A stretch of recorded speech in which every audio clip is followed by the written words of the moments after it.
Hello, everyone, and welcome to Hotline League 196. It's a huge episode because we've got an amazing guest who you can see right now, but I'm not going to name them yet because we have to go through the normal spiel.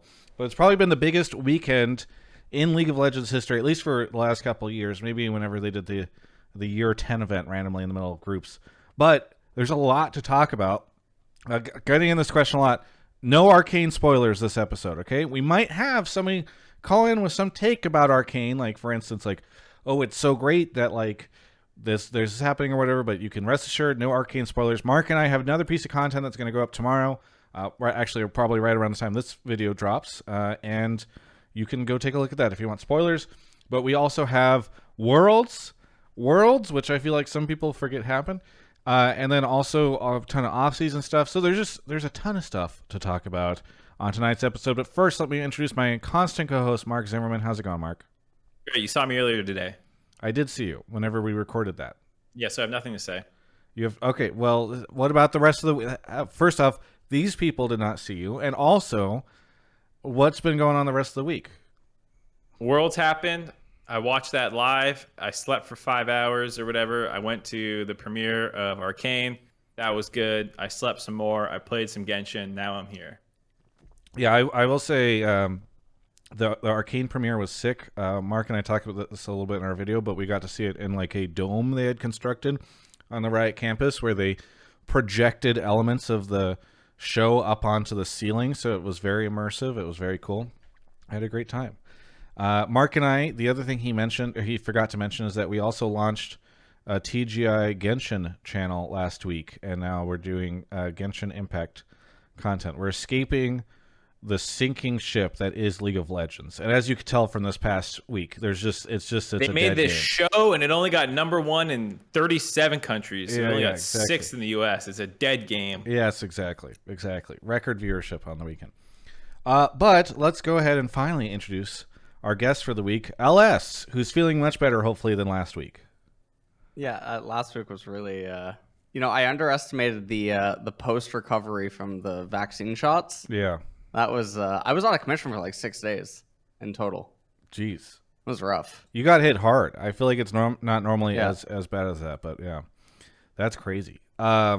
Well, how have you been, LS? I saw you watched. Did you do the stream for the first episode? Did you co-stream the first episode of Arcane? I missed the Pacific time slot, so I ended up doing the Europe one, but I only had perms for the first episode, so I just did the first episode. Yeah. But I mean, I really like the series. I mean, I'm looking forward to the next 3 episodes. I like the time leap as well, that I guess they're gonna be doing.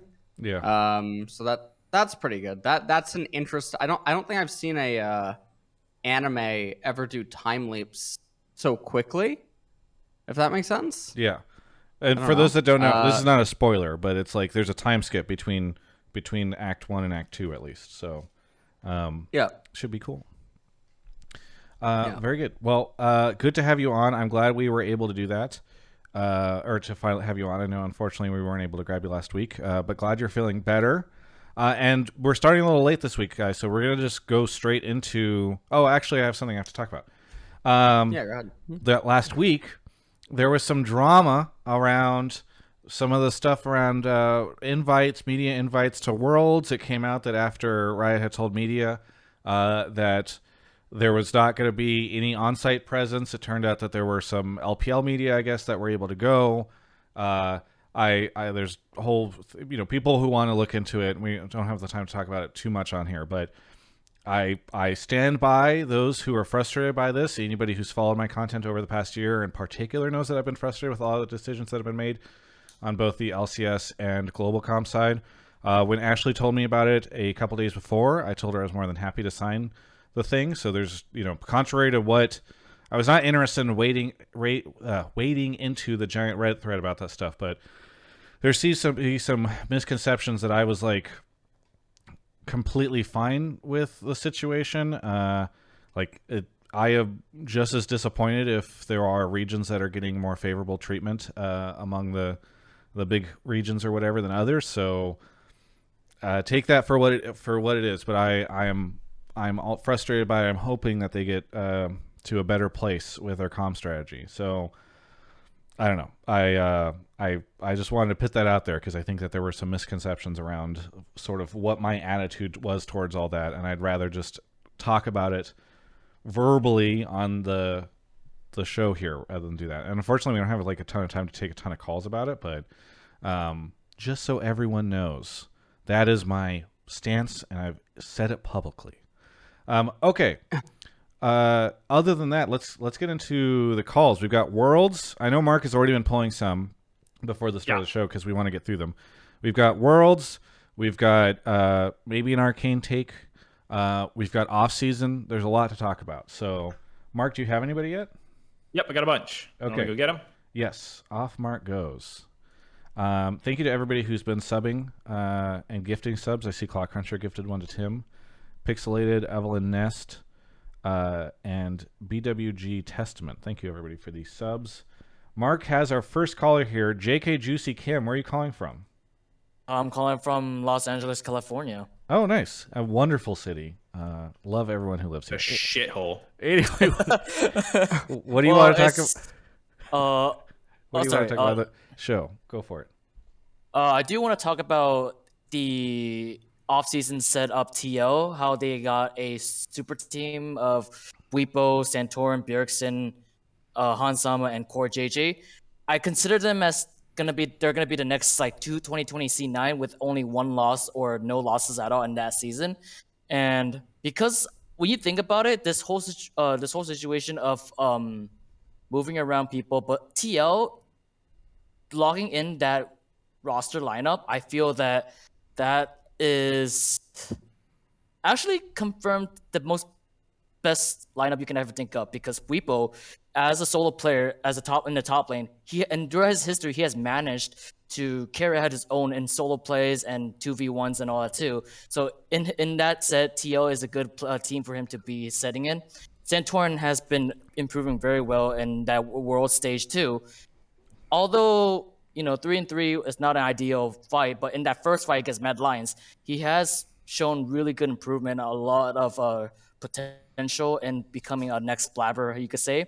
And Bjergsen, we can't really forget about Bjergsen here and his history and how he managed to lead TSM in that reign of 7 wins and such, right? But in TL, that's going to be another huge advantage in that team setting. Hansama, I think Hansama is an okay pick for TL. I do think that someone else would be better, but Who? I trust TL's pick on Hansama at that point. And Core JJ, as a previous Worlds winner, is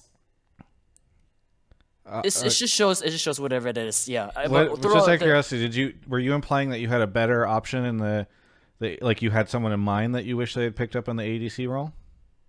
I'm not sure, but to be honest, I think that Core JJ could be fine with whoever, as long as he as long as Core JJ calls it out first, because I think Core JJ is a really good shot caller in this case. He could potentially win the team fights with that setting, as long as he gets that pick first, like the draft pick first, and manage to carry on with that team fight. Yeah. I just didn't know if you had a specific ADC that you had in mind. Double it! When you mentioned Hansama, you were like, I think there's somebody else that they could have gotten or something. It sounded like you had somebody that you wanted them to go with. So So I know you did like the full roster rundown, but I just kind of want to like succinctly button it up to you think that this is going to be an uncontested North American best next year, and you think it's because they've created basically a super team. Exactly. It's like 2020 C9, like I said. Nobody would ever expect who was it? Licorice, Blabber, Niski, Sven, and Vulcan. A bunch of sold out as in like they paid so much money for these kind of players to not really like make it to like as that far in LCS 2020. But when you think about it nowadays, it's like, oh shoot, they actually made it out with 17-1. I mean, now with this whole TL runaround is like for 2021 or 2022, you're looking at this whole lineup of TL. I'm thinking about it, it's like, okay, the TL actually made a smart move here. I'm a little confused because it does feel like you're suggesting that like if you are saying nobody expected that from C9, I feel like that kind of stands in stark contrast to the reception I've seen from people responding to this Team Liquid roster, which seems like most people think this roster is stacked. I mean, it's true because they do have a history of that.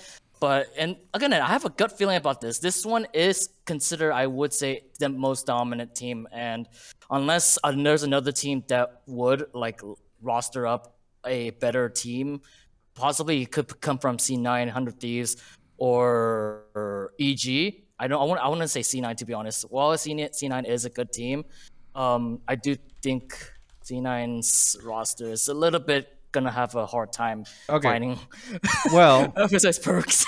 Okay, so let's take a quick breather and let's switch to some of our lineup here.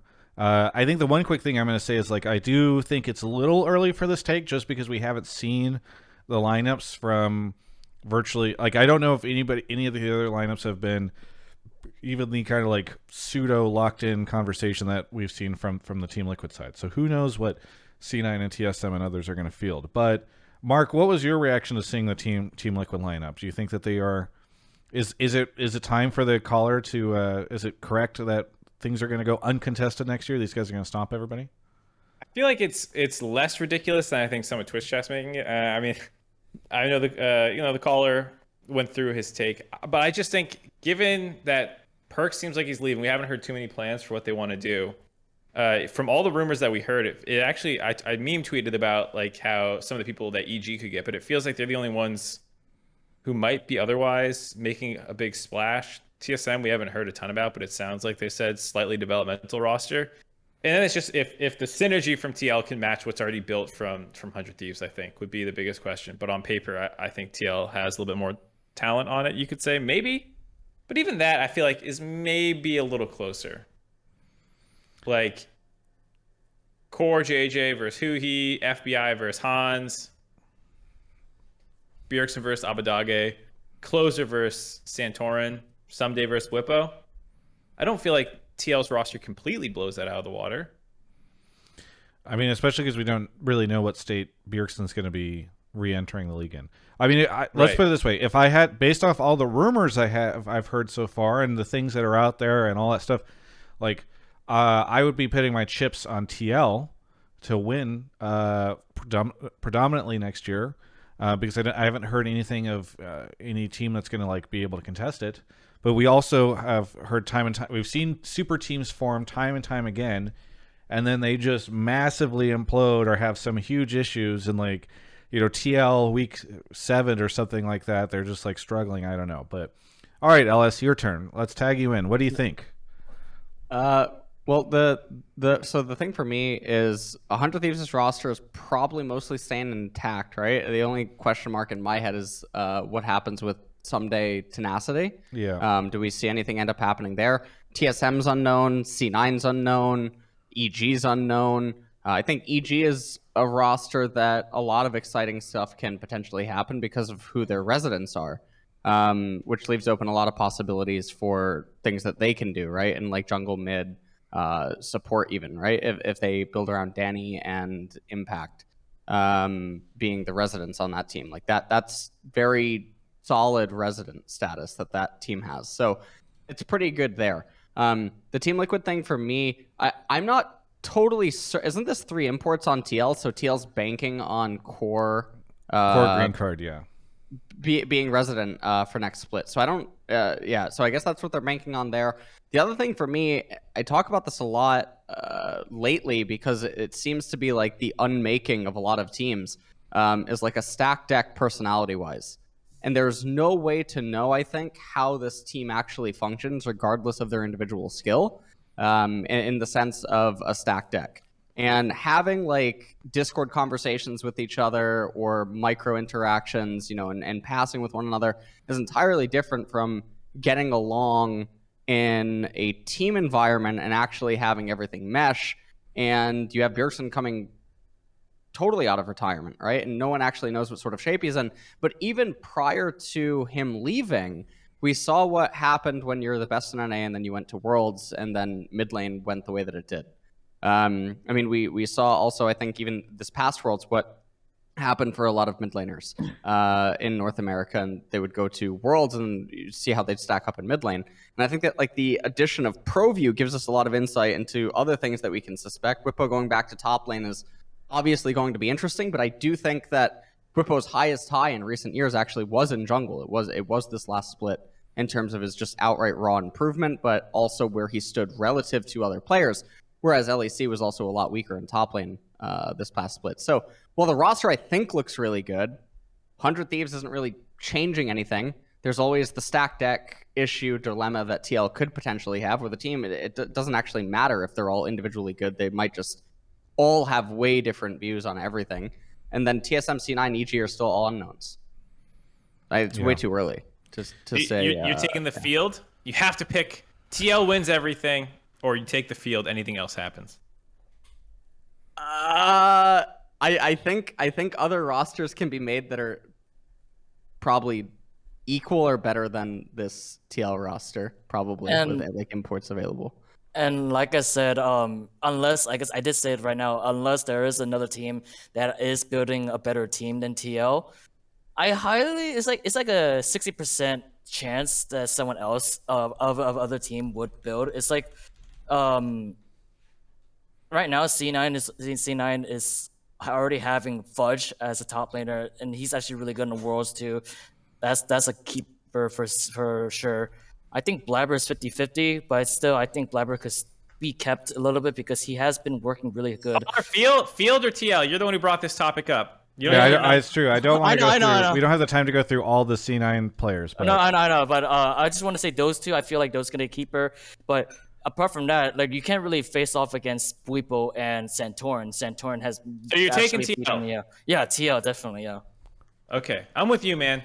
TL, ride or die. They're the greatest team ever invented in North America, and we'll never see anything better either. Wow. Fudge sucks. I'm kidding. Fudge and Revenge about to get bodied all year long by Buipo. Thank you so much for the call. Anything you want to shout out? Any other North American tops in chat I can flame? Before we take a quick break? I do want to shout out for LS, because LS, I know there are people who are not flaming, but like contradicting and like looking at weirdly at LS, but I honestly think LS is a big brain streamer, and I honestly think that he's very like good, you know.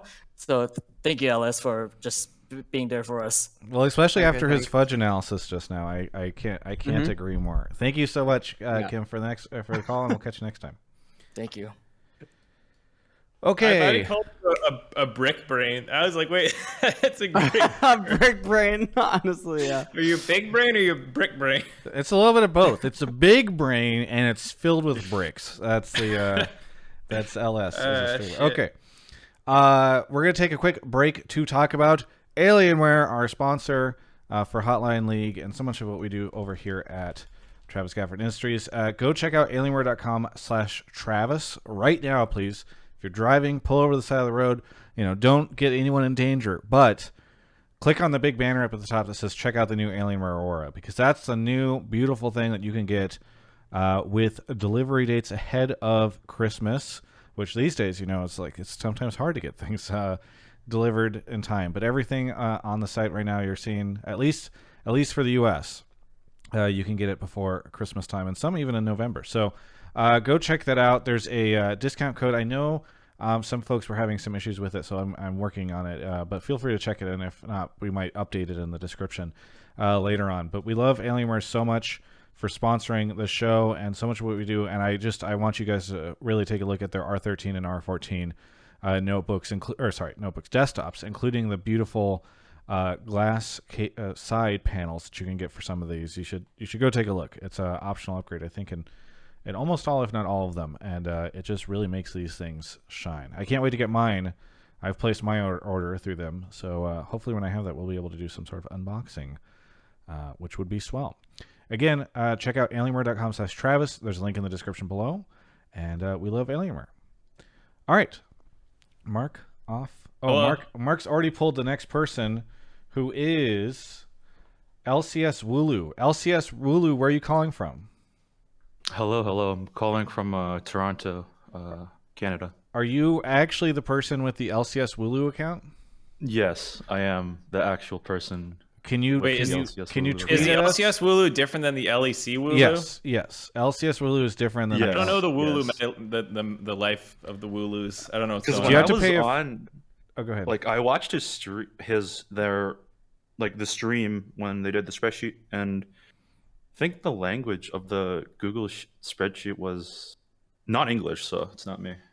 Can you like Wait, tweet? there's actually a Wooloo meta. What? Yeah, yeah. Well, one, can you do me a favor and can you tweet from the LCS Wooloo account just so that we can verify that it's you? And hold two, Oh, do you have to? are you gonna make him verify? Yes. Do you have to pay a franchising fee to LEC Wooloo for the title? Is there like a Wooloo franchise that goes on? No, there's a lot of Wooloo accounts, but so far no. Okay. Why So, like, doesn't do I LEC just like Wooloo- at Travis Gafford? Or, Yeah, sure. Go for it. Hold on. Is Go it, for it. how do you like join the Wooloo clan? Do you Yeah. have to like get some just- rumors right, or do you just have to make some up? I made an account last year. Like I made this account last July 2020. Like Yeah, I it just says made join it July like as a 2020. parody account for Yeah. for Wait, Travis. can I Well, not ask for a Travis, question? For, yeah, Does go ahead. anyone know if Wooloo chose Wooloo because it's a sheep and like it's a play on Jacob Wolf? Is that Oh, that's interesting. I had not thought of that. is that Oh. actually like the reason for that? I don't know if it was that or like your sheep for don't- following the Oh, rumors. so you're I saying don't that know. LEC Wooloo can't think that deep, is what you're saying? I didn't. I don't know. Okay, bye. Okay. Wooloo. I don't know the origins of why LCS Okay. picked Wooloo. I mean, I can LCS ask. Wooloo confirmed. Tweet it at me. Okay, so you have the LCS Wooloo account. All right. What's your take? So my take is I believe that TSM, NC9, and or 100 Thieves should go all out in spending for next year because Worlds is an NA. And then I have some roster rumors I just want to get your guys' take on. Sure. So why first off, why only those teams? And I guess you're just saying it's kind of a self-explanatory. Like you want a good roster to field for next year. Wooloo. I think. Sorry, could you repeat that? Sorry. Yeah, I guess my question is you listed only 3 teams there. Like why not EG for instance or FlyQuest or Golden Guardians? Like why only those ones? I don't know if like FlyQuest and Golden Guardians like they have the money to Yeah. field like the all out roster and I didn't mention TL because like they already have a projected team that would probably cost a lot of money, right? Sure. But what about just EG? like- Is a Wooloo? because Evil there was the Geniuses? announcement.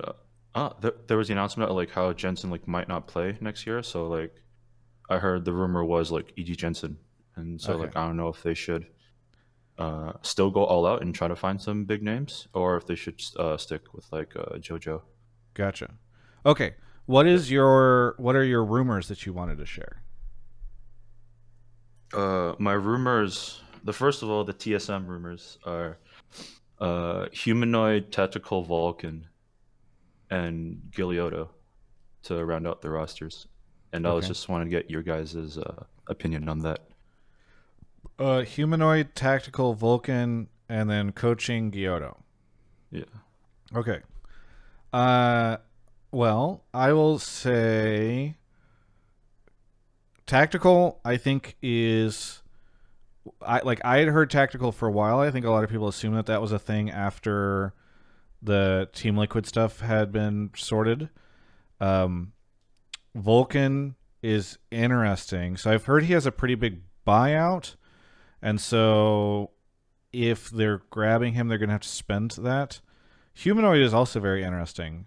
I know there's been a lot of conversation about how Humanoid is like committed to going to North America, so I'm curious to see how that pans out.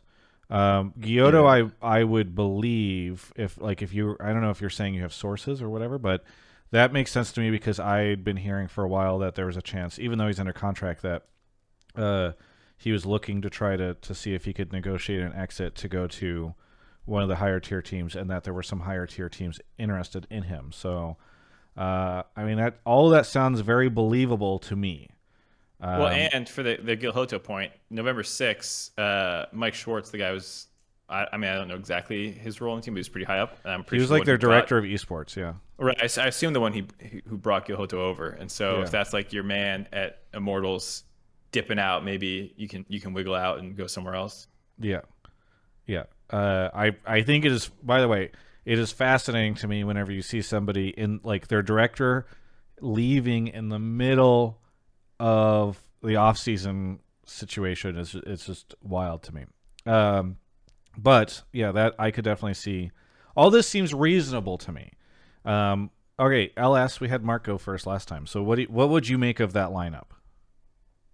I mean, I would say that's worse than Team Liquid's lineup, the aforementioned TL lineup.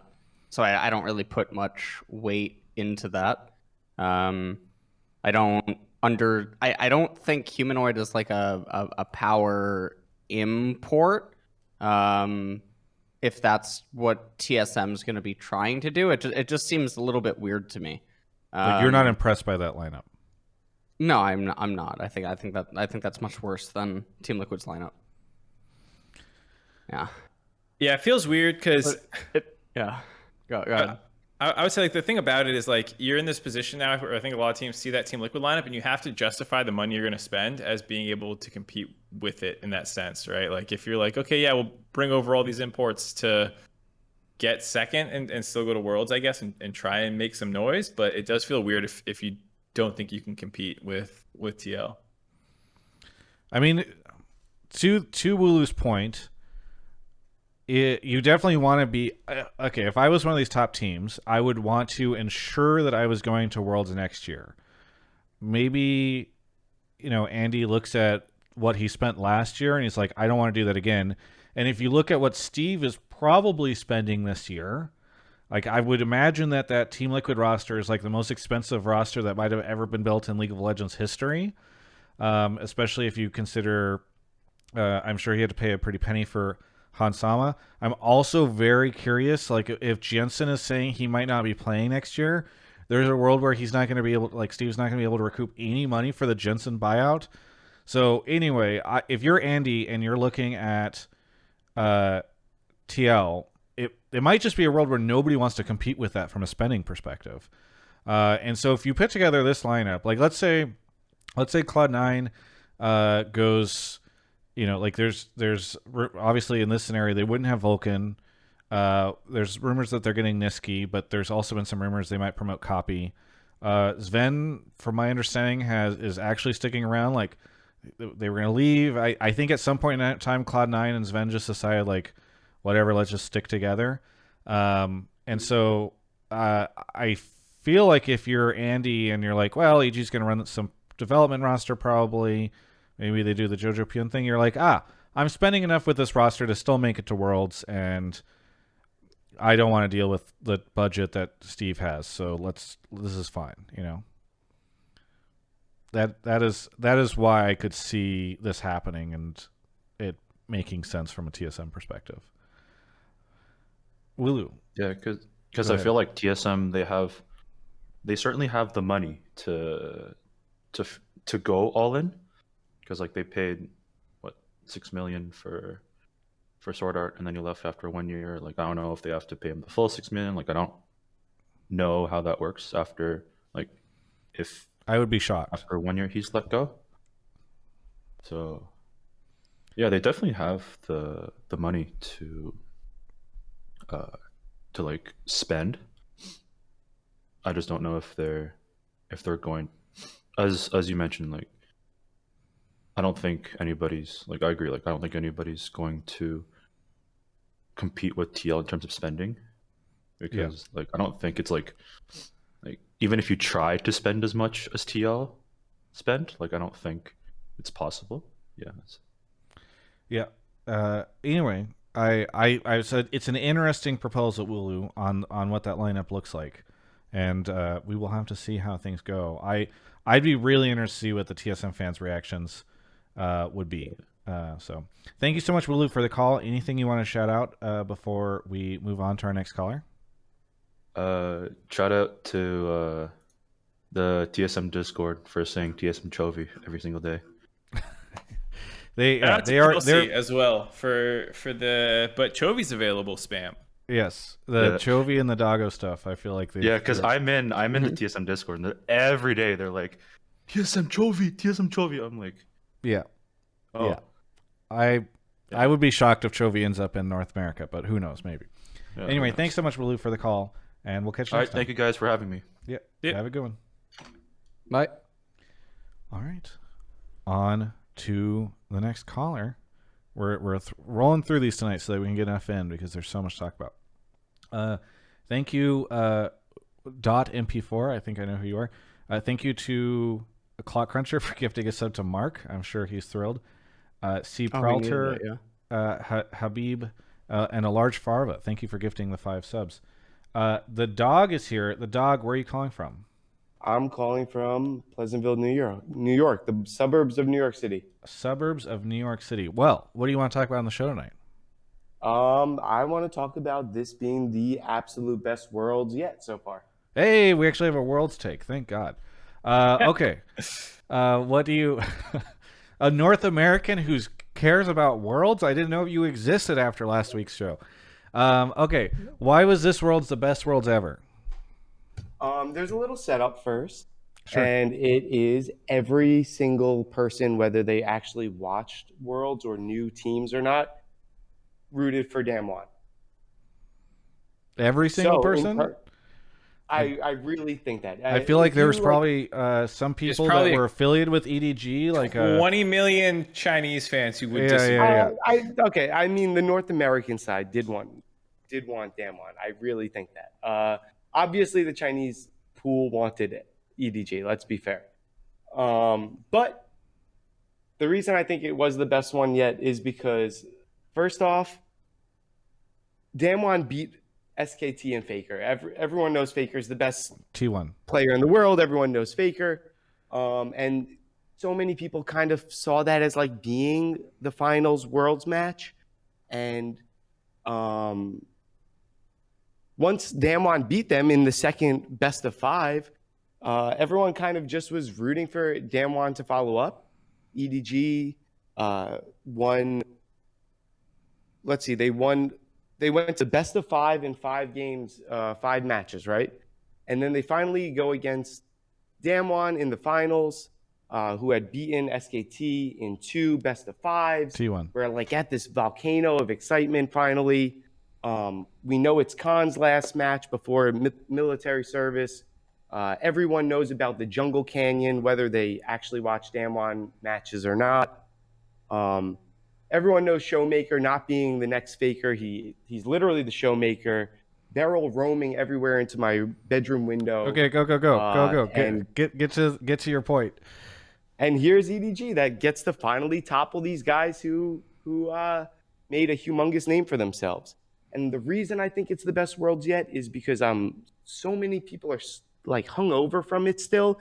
And personally, I am so thirsty for the next one coming up. And that is why it was the best World so far. It had the hype and it still is lingering. And I am so thirsty for Worlds 2022. So for you, it's just like you felt like sounds like you really felt like the bracket stage really delivered. It's just like the matches were sick. You had all this hype and all that stuff, and it was great.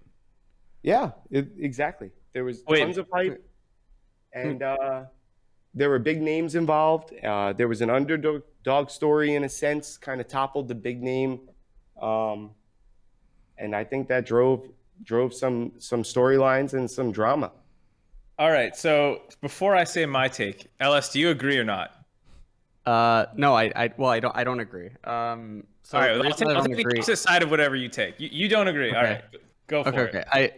So I'll say what I said on Twitter, that I thought this was one of the largest upsets in world history, and I know Freak chimed in with the magical Imagine before his tweet, before he actually said his point. The reason I think it was an upset was because if you watch EDG's gameplay, prior to the tournament starting, I think EDG, Damwon, T1 FPX are like tournament favorites, right? Tournament actually starts, and EDG's gameplay from groups to their quarterfinals match versus RNG, to their semifinals match versus Genitalia Gaming, and then obviously like leading up to the finals, everyone just thinks they're going to get stomped by Damwon. And I think the reason it's an upset is because all of their gameplay from groups up until that series, including even like them dropping the scrim games to the McDonald's like EU roster on Twitter, which, I mean, people can say what they want about that, but everything just looks really dissatisfactory about the team before the finals. And then it goes to game 5, and then it ends the way that it does for Damwon. The final didn't really do it for me until game 5, because that was the first moment that it actually felt real. Everything else just felt really messy and sloppy. And I think because of the manner in which EDG reached the finals, it was not very fun. I think if you have Damwon versus Gen.G, Gen.G never does anything historically versus Damwon. I think Gen.G was causing a lot of fan hate, sort of, and just the way that they play, the way that they do everything, right? You had Chronicov have his breakdown. I don't know. I don't think this was I don't think it's like technically a bad finals in the sense that this is the first one in so long that went to 5 games, and the fact that the 5th game actually did see EDG win. But I don't think this was a good final by any means. Sorry, when you say that, you just mean from like a gameplay perspective, like you felt like both teams were not playing? Yes. Okay, gotcha. Yeah. Does my microphone work, or did I just break my microphone? Oh, we're good. Your microphone does sound very different now. I think I broke it. Oh well, we'll figure it out. Am I painful to listen to? It's remarkably worse. Maybe you finish your take on this, and then you investigate while LS and I fill. But why don't you say your spiel, Mark? It's definitely using like a different microphone. All right. Well, while Mark is not going to say his spiel right now, so I will while he's troubleshooting. Hello. It's still yes. It's still. Please stop. And LS is also fleeing because something is happening. Here, Dude, time for me to step in and shine. It's Travis time here on Hotline League. Okay, I have mixed feelings about this Worlds a ton. It's very funny because I almost feel like I cursed it by being like, like I almost kind of hope that this is like the bad Worlds that forces Riot to fix the format, especially because there's no audience or anything like that. And then we ended up just having like crazy upsets, crazy stuff happening, like the 4-way tie in Group D, and so it's I'm set here. I have to sit here, and I've been thinking about this I think since Saturday, where I'm like, okay, was this like the best Worlds ever? And I was just sort of, I had these like weird expectations for it, so now it's kind of skewed where I'm at. I think the upset was incredible. It was super fun to see happen. I will admit that I was not excited for finals. And like last week, we didn't, I think, talk about finals barely at all. And I felt like most people were not excited about finals. And so the worst thing in that scenario is you end up with a situation where it just plays out the way it was going to. And the fact that EDG was able to show up and push it to 5 games, I think is remarkable. For me, it's going to be tough not to consider this the Worlds where there was like never an audience, where finals was like the show open was like kind of an Arcane promo, and then the players are standing, and then they immediately went to it. Like, it's tough for me when you look at this Worlds collectively and cohesively across everything that happened on the broadcast and the way that the brackets were drawn and all that stuff as being like not the best. But I will agree that from like a results perspective, it was really exciting, and I really enjoyed it. So I'm kind of threading the needle there a bit, and I apologize to people who want me to just like major pick one side or not. But it's sort of like the collective mixed feelings that I have about the event as a whole. Mark, how's your audio? I think what happens is it's just using my headset microphone. I think this thing's doomed. Okay. I got caught on my chair when I tried to slide away, and it's just like yoinked this, and now it's just broken. The headset microphone is acceptable for now too. It's a wonderful Alienware headset. So but you and I will work on getting you a desktop microphone. Yeah, we'll do that. Great. So I think the finals being this good. I mean, I know what else is saying where it didn't feel like it's possible that maybe EDG was going to be able to win.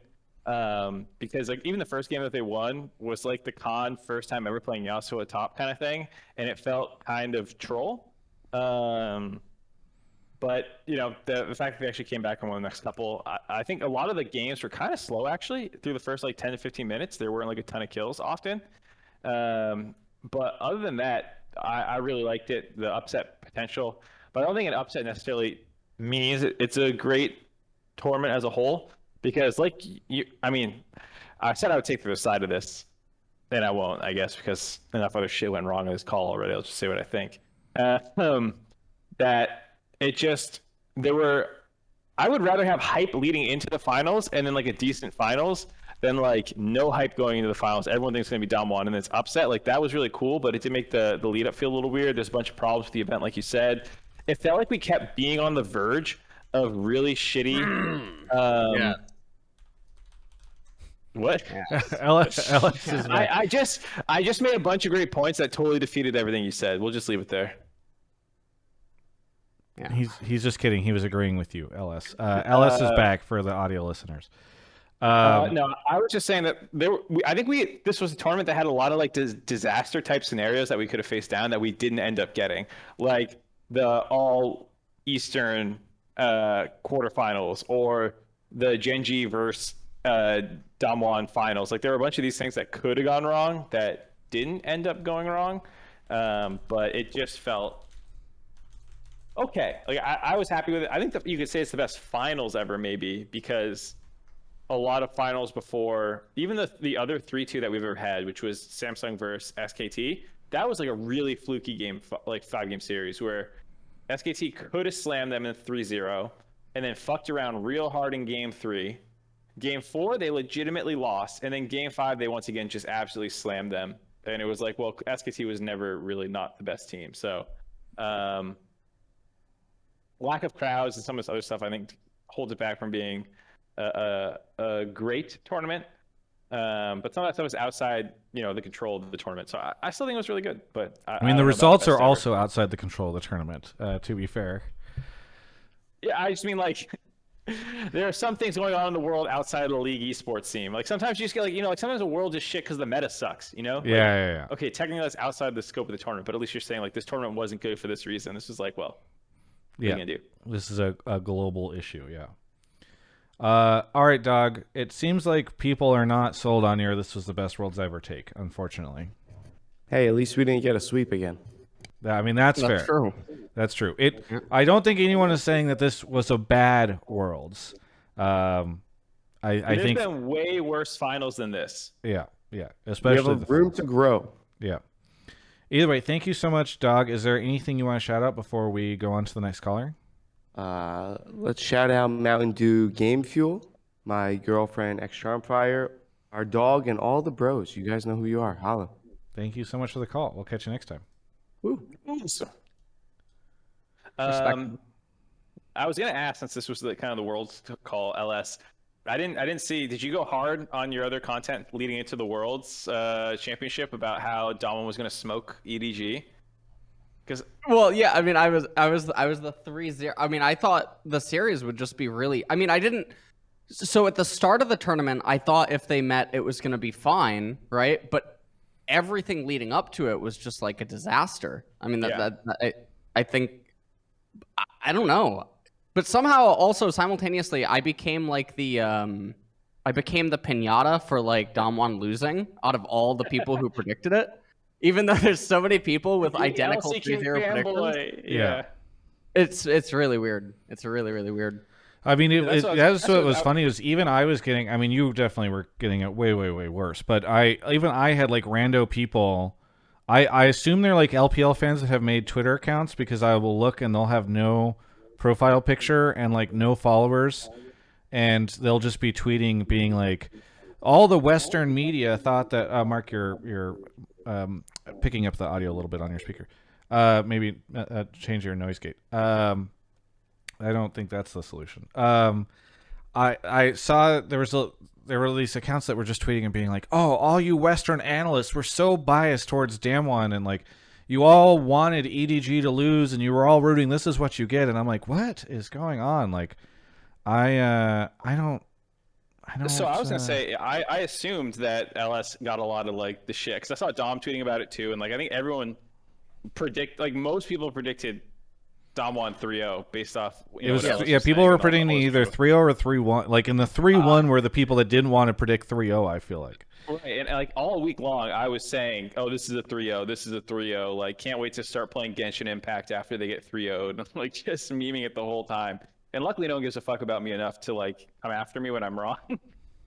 But like, I just saw so many people getting shit. Like, such hindsight. Like, how could you have thought this? And like, they just crawled out of the woodworks. It was very funny to me how rampant it got. And I don't know how many of them were LPL lovers versus LCK / specific personality haters, but because like I don't think many Chinese fans give a shit what we think. Honestly, I feel like Western fans who have strong opinions about other things care what we think. Yeah, I don't know. Either way, we can all suffer together. Okay, Mark. Basically said I don't think I saw a single EDG prediction from anyone that didn't have ties to the LPL. Yeah. Even Kelsey Moser, who's the huge LPL fan, predicted a damn one. Though she said it would go 5 games, so I guess she got the closest. Mark, you want to go grab our next caller? Yeah. Off. Mark goes. Sorry about the audio issues, guys. Blame Mark and his inability to not break a microphone in the middle of the show. If Mark just had an alienware.com/Travis Gafford /Travis Aurora, he probably wouldn't be having these issues. That's true. Cinderblock, thank you for the 9 months. Janitor 5 and Dragon Pasta. All right, C9 Blaine is here. Blaine, you were on the show previously, yes, a couple times. Yeah, I think this is like my 5th time. Jesus. Well, you've been around for a while, I think. So, remind everyone where you're calling from. North Vernon, Indiana. North Vernon, Indiana. What do you want to talk about on the show? All right, I wanted to say that I've been watching professional NA League since 2013, and this is the worst offseason if everything I'm hearing is true. Like in the history since I started watching. Just for LCS, you mean? Yes. Okay. I'm very excited about this take. Okay, go for it. Well, most of it had to do with Team Liquid, but our first 2 colors kind of like completely destroyed that. So I'm gonna change my take up a little bit. I don't know how all these top teams are like blowing up their rosters or downgrading and just letting Team Liquid have all the good like signings. Just sitting down and letting them have them all. That's not like them at all. Like, we just give them the super team and we just sit down and downgrade just to get shit on later on. Like, what are they doing? So we don't know quite certain that they're downgrading. Is there anything in particular? You mean like the rumors to specifically call stuff out, like Perks League, obviously, but potentially Vulcan, potentially TSM going a younger route. Right. Yeah. EG can potentially go a younger route if they go Jojo Pyun and some other stuff, right? Like, so you're saying there's a chance that a lot of teams actually downscale their spending and roster strength. Yeah, right. Like C9 saying they might get Niski back. That's what I'm hearing, and then maybe bring in Isles. Like, I'm not too sure about that guy. And then TSM saying they're doing like maybe a developmental roster for the most part. And then 100 Thieves, like, yeah, 100 Thieves are great in the summer, but Cloud9, TSM, and Team Liquid kind of had some roster problems throughout the summer, so not sure how that's going to work. But it just seems like I don't know what they're all thinking, and Team Liquid's just going to shit stomp everybody. That's kind of why I didn't want to go on that, because our first 2 callers said that. But I just don't know what the orgs are thinking or doing, because I know they have the money. So Core JJ in the chat spamming emotes, including a Pentakill emote. He's enjoying this take. On Sama emotes too. Oh, nice. There you go. Nice. I'd love to see it. Okay, Mark, do we have an EG take later, or should I launch into my EG take? To it. Go What's into that? it, sir. Get into it? Go Okay. into it, sir. Here's what I'm going to say. Specifically on your point, I think that you are correct. There is a very scary world here where LCS, well, provisionally correct, where LCS actually has like a very weird offseason where, and perhaps a bad one, arguably, where TSM does not put together a particularly compelling roster, especially compared to what they've done previously and what TSM has done, or sorry, Team Liquid has done this year, where Cloud9 just kind of like pulls back a ton, By the way, I think Niski's great, and I think people are. I'm disappointed that there is a lot of criticism. Like, I think them getting Niski is a best case scenario for them.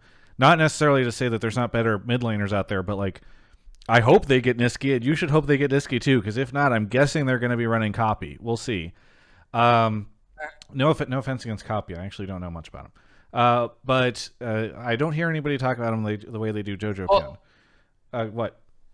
I actually wanted to get LS's take on something. Okay, well, LS could speak whenever I'm done with my spiel, Blaine. I'm not done talking yet. So there's a world where that happens, and then like EG doing their development stuff, which under normal years, I would be very excited about. This year, I am not as excited about, because I'm like, this is within the context of like TL and 100T being, 100T staying the same is like cool for 100T. I don't know what I would do if I was their GM, but like, it's not whatever. So it feels like there's a world where like most people only really care too much about Team Liquid's roster next year, and maybe 100T if they can run it back. There is a roster out there that is a theoretical roster out there that could exist, and my favorite thing would be if it lands at EG. And I almost want to do a video, because I know that Tim did a video talking about how he thought it would be a huge mistake if EG went with Jensen. Noted Jensen hater Tim7 Houston, where I actually disagree. I think an amazing lineup for EG. Like, this is their chance, where there's a chance TSM and C9 drop out. EG could climb up into the top 3 from a fandom perspective, and from a competitive perspective, potentially, by just keeping Impact, doing something interesting, like maybe importing like a jungler, running Jensen mid, Vulcan support, and then I know, people are going to say stuff about me, but running double lift ADC. That would be the second most hype team in the league based off of everything that I'm hearing right now, unless C9 and TSM go do something huge. So, just copying my tweet from earlier about regurgitating the old TL lineup. Who could they get? They could get Broxa as jungle. No, I don't think they should get Broxa as jungle. Broxa, or Yeah. Smithy. But it's like, I actually do think that would be a great lineup, and would immediately make EG the topic of a huge amount of conversation in fandom if TSM and C9 don't field compelling rosters next year. And so, but that might not happen. I don't think it'll happen. This is not like, that's me saying I wish it would happen, and I think that's like the cool thing that they could do. TSM could do something very similar, right? Like, they could go sign Jensen, Doublelift, and Vulcan. I think that's less interesting if they don't have Impact. But I don't think C9's going to do it, because I think they've secured Sven, and they're the ones that are selling Vulcan, or trading his contract. So that's kind of where I'm at. But I have very mixed feelings about this offseason, and I worry that there's a chance to I think it was our first caller, that Worlds in North America has next year is in a really weird place, where we've fielded like really unhyped rosters at the top. I hope I'm wrong, and there's a decent chance I am, but that's kind of where my mind is at on these things. Blaine, what is your fucking question for LS that you interrupted me for? I'm sorry, Travis. But I was saying, he said earlier that well, no, what I want to say was, I watched Wooloo's stream, and I watched everybody that's been signed by now from LEC, and there's not a lot of good pickings here. So I don't know what they could feel. You're saying we haven't done a good enough job of pillaging the LEC this offseason? Right. but it's a supermarket aisle just picking shit off the shelf from the LEC. But it's like, LS, what do you think? Because you said they could make as good a team as Team Liquid, or a better one. I mean, there's players that might be on teams, but they're obviously available, right? Or in theory they're available, right? I mean, Reckless still has no team. Teddy on T1 is always something that any team, realistically, I mean, if you're making an argument about importing AD carry, technically Teddy on T1, in theory, even if he is signed with T1, probably is something that you can have in a conversation. So, I mean, those are just two immediate things that pop up, right? There's other Korean players that I think aren't immediately thought of when it comes to importing. Inspired is obviously another conversation. For jungle, I think people in chat were actually saying Inspired jungle. For EG, like, this is always a possibility.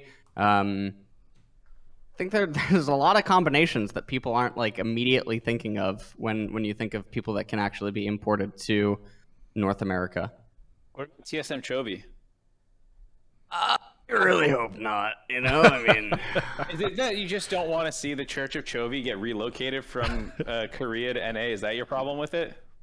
it's not going to be a church anymore. That's going to be like the Joel Osteen of like, I don't even know. It'll be like one of the churches in the South, you know, the ones where they got the preachers like roaming around, dancing, throwing holy water at people. It's just going to be a new look for the Church of Chovy. It's like a corrupted New Diablo look, church, you know. It's like it becomes satanic. You pull back, you start looking at all the murals, and you start to realize they're all evil themed. Yeah. Evangelical Chovy. But I mean, especially from a viewership and hype perspective, I know a lot of people are going to be excited about Bjerg, but like fuck, man, like I hope somebody runs the Jensen Vulcan double lift lineup, because I think that would be very exciting. And who knows? Like, I'm not saying double lift's going to come back and like shit on everyone or whatever, but like, even in a world where like Danny stays on EG and TSM sign double lift or whatever, like I would be excited to see that face off. People would, I think, enjoy, and it would create a ton of conversation. Like, can this guy who just unretired deal with the new exciting rookie? Well, no longer rookie, but you get the point. So I don't know. I'm hopeful for something exciting like that. But right now, quite frankly, the only team that has me really excited for next year is Team Liquid, and maybe TSM and C9 will change. I mean, it sounds like some of the issues around buyouts and like unlocking Jensen potentially in some of this stuff. But I'm hoping that the prices drop enough. And one thing I was kicking around with you, Travis, earlier was, what if we just like start pooling our money? Like, we just Reddit and LS's fans and our fans all start pooling our money together, and we just gave like an angel investor cash injection into one of these teams to randomly give them this lineup. Like, it's so Golden true. Guardians, just slam him in there. They have Licorice too. We don't even need to get him a new top laner. Like, he's fine. He'll do. You know, just find one of these teams that we think deserves it. I like that. Can we create a multi-branded team, like Golden Guardians or FlyQuest merge with Church of Chovy, TGI, and our League of Legends, and we just create some sort of amalgamate brand that is just like the shit poster team? I think that would be great. Yeah, no, I don't know. Everybody keeps talking about Mr. Beast team in the chat too. We will see. Oh, Danon says, I'll ask GSW how they feel about Twitch donations. Okay, so maybe Golden Guardians will take this deal. Just start up a stream, Danon, and put a sub goal for Bjergsen at 100, or a double at 100,000 Twitch subs. Well, here's the other thing. Okay, wait. You said we have a Jensen call, right, Mark? We do have a Jensen call, yeah. Okay.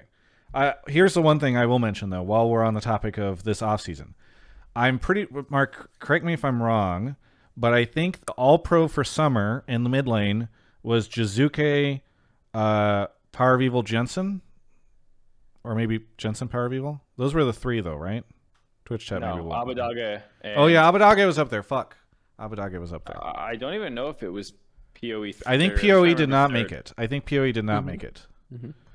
Oh, Papa Who was Smithy. third? Papa Smithy now offended because I forgot about Abadaga months after these things has You happened. said something about 100 Thieves. If you say anything once, it doesn't even have to be in a mirror. Doesn't have to be 3 times. Papa Smithy emerges as soon as you utter anything about 100 Thieves. Anyway, fine. Let's setting aside Abadaga. I do think that like the top 4, maybe somebody would put Perks in there. Whatever. Anyway, JKJuicyKim, PoE, and Jensen. There's a chance that none of the 3 of these guys are playing on an LCS team next year, and maybe they don't have teams in general. Like, I don't know what the 3 of these guys are doing. You saw Jensen on stream talking about how he might not have place. We're going to talk about that later, I know. But I think that is crazy. I think that's actually crazy. And it's really unfortunate for the league. So people memeing JKJuicyKim. He was #1 All-Pro in the mid lane.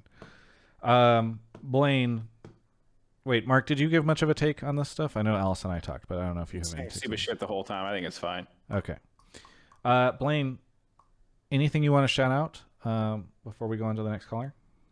Yeah. Shout out Alienware. Shout out Game Fuel. I buy it pretty often. If you need a good pick me up, good thing to get.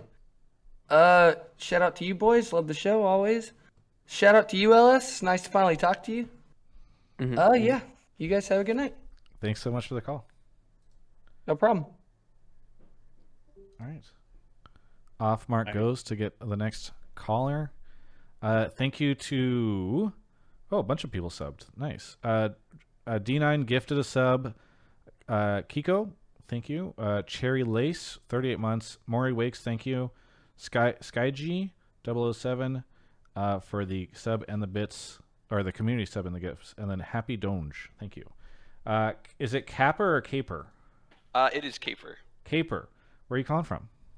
California. California. Los Angeles. Los Angeles. Hey, another LA caller. What do you want to talk about on the show tonight? Honestly, it's pretty simple. I think TL is making a massive mistake replacing Jensen for Bjergsen. Oh, here we go. I think Jensen was TL's best performing player at Worlds this year. I think Jensen has consistently performed better than Bjergsen internationally over his entire career. I don't think Jensen honestly ever gets enough credit for his skill level. I agree he sometimes underperforms mid-season, but he always shows up at Worlds, and I think that's most important. TL says their goal is to compete for the World's title. I don't really understand that, why they would replace their best international player. It just doesn't make sense to me. I also think TL dropping Jensen hurts the league if he doesn't fight a team. Yeah, that's pretty much my take. I appreciate it. Okay. All right. Mark, you want to kick us off? I was gonna ask Ellis's opinion on. Do you think Jensen was TL's best player this year? And some of just the general Jensen versus Bjergsen debate that we're gonna crack into, I think here. Well, I'm not very high on Jensen, but like a lot of the conversation that I have around it is mostly his pro view, which I mean. I don't know how many videos I uploaded talking about his pro view. His pro view literally looks like someone who's showing up to work to clock in, clock out. I don't agree with the idea that he is like a phenomenal player by any means. I also don't agree with the idea that he was TL's most valuable player this year overall. So I think that those are pretty weird. I also don't know if there's like the argument that you consider between pay versus performance, because I don't think performance reflects pay. I think. Then again, I will say that I think that there's probably very, very, very few players in the world, maybe less than 10. I think that would ever be worth exorbitant amounts of pay as an import. It's kind of weird, right? One of the things I struggle with is discussing topics like this just verbally, right? I think it's always better to have a game open in front of you, and I think Jensen's pro view says a lot when you actually look at it. I don't know where the idea comes from. Well, I can understand where the idea comes from between him and Bjergsen. I can understand where it comes from. I just don't think that it operates in a place where you look at both of their pro views or actually both of their gameplay in isolation. I mean, that's kind of my stance on it. I don't want to be like super harsh, but at the same time, it's a pretty awkward stance to defend or have, again, without a game open. Yeah. Just for people, I would assume when you're talking about the stuff you're looking for in ProView, it's like micro mouse control, map awareness, moving around the map, looking at teammates and stuff, what's going on, and like those kinds of things, positioning in the lane, how they're actually playing the lane and things, rather than, which I think what fans look at is like, did they get the kill? Did they do this? Did they do that kind of thing? Yeah.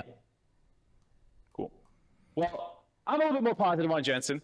I think some of the criticisms that LS has totally valid, but I think I feel like there's this like readjustment you have to take when you start talking about what Jensen is, which is a North American mid laner. I know people say he's from Europe and yada yada, but he doesn't take up an import slot, and I think he had a down year, and so this feels like the worst time to make this case. I think actually overall I was not super impressed with Jensen this year after being admittedly a bit of a Jensen fanboy. I think he's deserved MVPs. I think he's been an incredible asset to the North American scene. this is a weird year to defend him, but I do think the caller has some credence. I feel like it's not a coincidence that he has made it out of groups a ton of times, that he is the only person to win international best of fives for North America.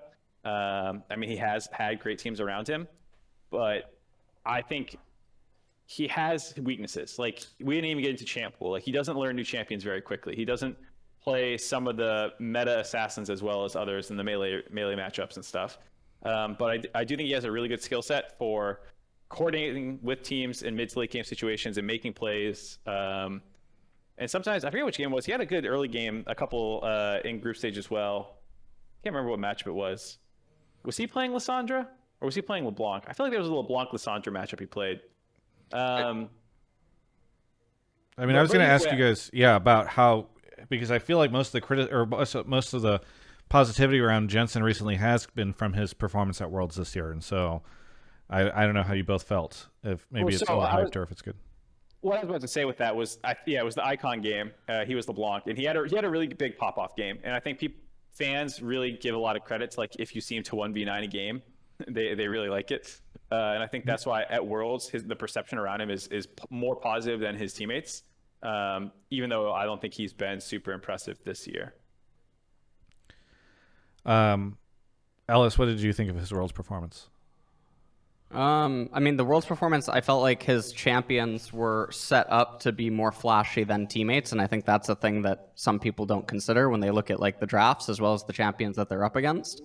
His champions naturally more predisposition to actually look better, and I know that's just arguing optics. In terms of, like, actual gameplay, he had games that ended up having good score lines and good results in, like, certain spots, but then at the same time he had his his D2 Aurelia game against BDD. So I mean, there's also that aspect of it. I mean, he had other games where he just got completely annihilated inside of laning phase. So again, I think when you consider everything, it's somewhat favorable for him.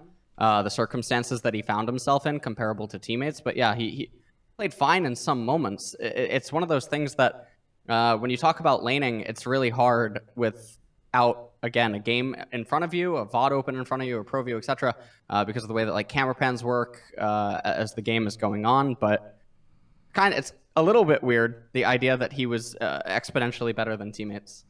Yeah, I agree with that point. That there's no way that he was, like, significant. Like, he wasn't 1v9ing and, like, dragging TL to 3-3. I don't think it's if anyone is painting that picture, that'd be fair. But the interesting point about this question is that it's not just Jensen in a vacuum. It's versus Bjergsen. It's a very good point. Yeah. I mean, I think it's so hard to evaluate Bjergsen because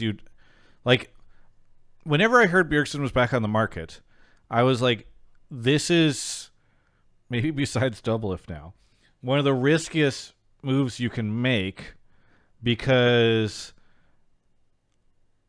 I know there's a ton of Bjergsen fans out there who are like, of course he's going to perform, you idiot. He's Bjergsen. But I'm also like, he took a year off. You don't know what his motivations were for coming back. I don't think he's going to underperform.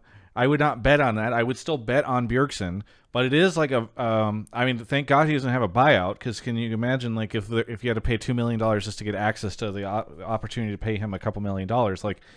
But I think that is, like, the really interesting thing for next year is, like, I honestly think there should be a lot of pressure on Bjergsen, because if he comes in and is, like, mediocre, and then Jensen, like, lands a team, or even worse, doesn't land a team and is just theoretically better, because you have no pro view at all to watch, or any game at all to watch, it's I don't know.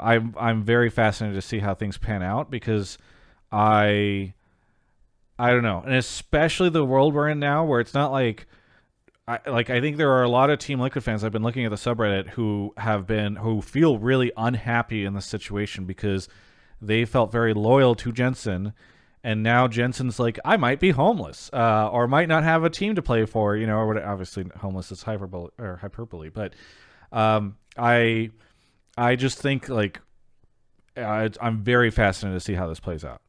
Ellis, you were going to say something, I think. No, I was gonna chime in on how it doesn't. I think the argument about NA mid laners is kind of weird when you look at them literally through the spectrum of how they actually are internationally. When they end up playing at Worlds, I mean, my last memories of Bjergsen is literally the idea that it doesn't matter how he performs in NA, or that he was literally. I think you could just solely argue the reason that TSM was even at Worlds at their last run. But when it actually came to Worlds in terms of like mid laning capability, it's nothing special. And that's sort of an issue. I feel like that kind of strengthens what I was saying, though, because I think Bjergsen always. I mean, people call him the GOAT for a reason, and I don't disagree. I mean, I think he's arguably NA's number one player, number two player. But I think he has always had an issue internationally. Unless I think it's IEM was the one time internationally that he did well. I feel like he's always underperformed internationally. And if you can't transition your skill from NA, I think that's a major issue. And I think Jensen can do that and has done that repeatedly. LS, you would LS, you would pick Bjergsen over Jensen every time? Yeah. Mark? For international performance, if I have a really good team around him, I might pick Jensen. Okay. I mean, I'm excited to see how things go. Can I throw in one little extra? Sure. I think that if TL does sign Bjergsen, which it seems like that's locked in, I think it's going to hurt the league massively. I think Bjergsen wouldn't have an issue finding another team because I think his name alone pulls a lot of weight. I think if they kept Jensen and kept Bjergsen, or let Bjergsen go to another team, I think that actually would strengthen NA. Well, I mean, what if you can just have obviously we don't know, but like if Jensen ends up on TSM or EG, don't you still have both those players in the league? Yeah, I'm sorry. I was going off the assumption that he doesn't find a team. I gotcha. Okay. The thing is true. I mean, by the way, the one thing I do want to mention in all this is like what I think a lot of people don't consider is TSM has always been the most popular team in the LCS. In Steve acquiring Bjergsen, I think there's little doubt. I mean, we don't know, but if things work out and there's no like super team ego issues, they will very likely be a top 2, if not top 1 team next year. And you have just crippled TSM from like a brand and performance perspective. So it's not just the gains that you get as Team Liquid, it is also the like hamstringing you do to TSM in acquiring their star player from them, even as he had switched to a coach, right? Like all you need to do is go look at the TSM subreddit's reaction to Bjergsen leaving.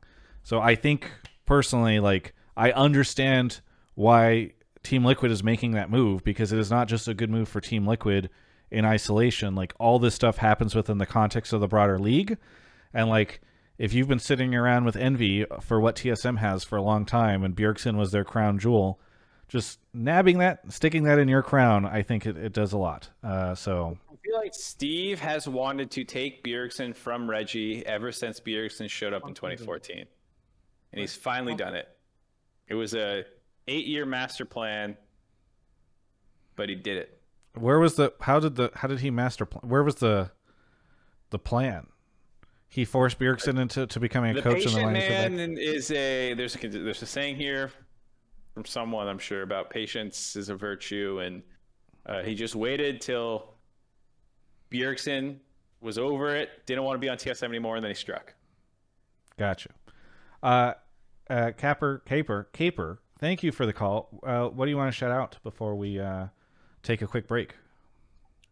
Just want to shout out Alienware and Game Fuel. Use code Travis. Thank you so much. True. Have a good one. Have a good night. We doing an ad right now? Or should Yes. I grab someone? Speaking of Game Fuel, we'll do an ad.